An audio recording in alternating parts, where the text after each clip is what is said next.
Hello, it's Friday, 7th of July. I am Victoria Brammell, and welcome to issue 60 of Travis Smith's Alternative Insights. This week, we are looking at the latest ILPA guidelines on the use of continuation funds. While the market awaits final SEC rules on continuation funds, also known as GP-led secondaries, the dust is already starting to settle on ILPA's revised guidance. ILPA, a leading industry association for LPs, has built on its previous guidance, but is now more prescriptive in its recommendations.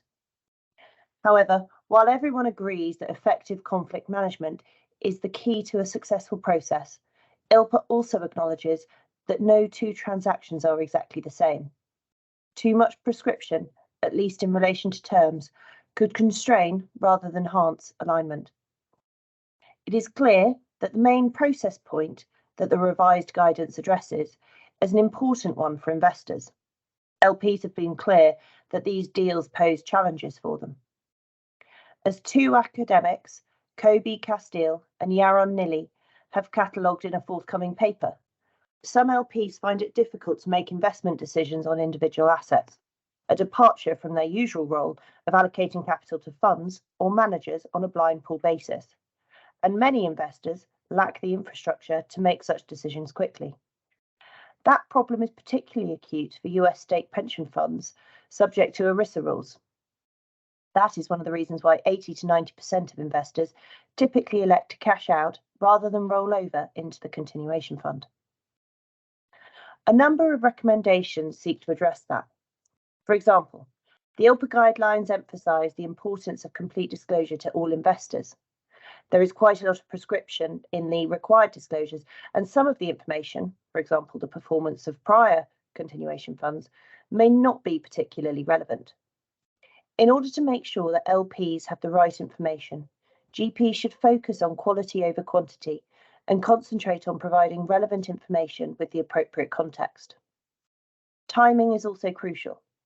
Reiterating its 2019 guidance, ILPA recommends that LPs should have at least 30 calendar days or 20 business days to make roll or sell decisions.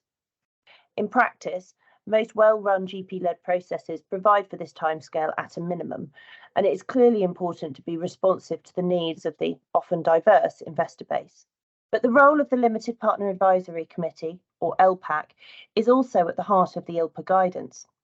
Even though Castile and Nili report that many LPs who are not represented on the LPAC have concerns, some investors have pointed out that the LPAC is a body created by the GP, and the members of the LPAC are usually those with the closest and longest standing relationship with the GP, and LPAC members do not generally owe duties to other investors.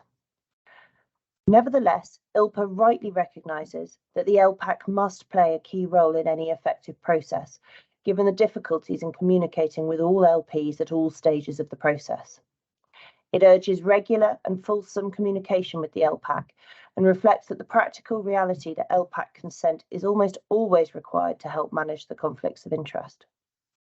ILPA's revised guidance also includes some important recommendations on terms.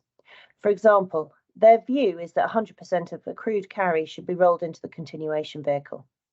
That reflects a common market practice as GPs are keen to demonstrate conviction in the underlying assets. For funds with European-style carried interest waterfalls, where carry may not crystallise on any one particular deal, many GPs show enhanced skin in the game through higher GP commitments, funded from balance sheet, by third-party minority capital, and or co-invest from other fund vintages. ILPA suggests that management fees should be proportionate to the operational requirements of managing the relevant assets, and this also aligns with market norms. Perhaps most notably for LPs that choose to roll over into the new vehicle, ILPA has expanded its 2019 definition of the status quo option. This should entail no increase in management fee, no rebasing of carried interest, no change to the rate of carried interest, and no crystallisation of carry. These may be challenging in practice and may not always be in the best interest of the rolling investors, so the level of prescription here will be tested in real-world deals. Price discovery is, of course, key. ILPA recommends that a competitive process should be run to ensure a fair price, which includes third-party price validation. Use of fairness opinions is already embedded in most GP-led processes and is a key part of managing the inherent conflict of interest that arises for a GP.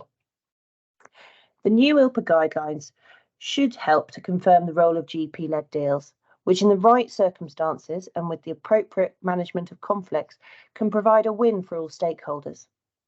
It is helpful in its codification of existing market practices, but certain recommendations may be difficult to apply in practice.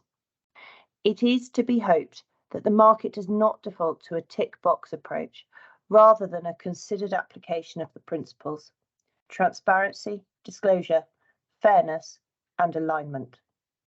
Thank you for listening. If you would like more information on this topic, please check out our website, where you can also sign up to receive future editions of these insights, or drop me an email at victoria.bramall@travissmith.com.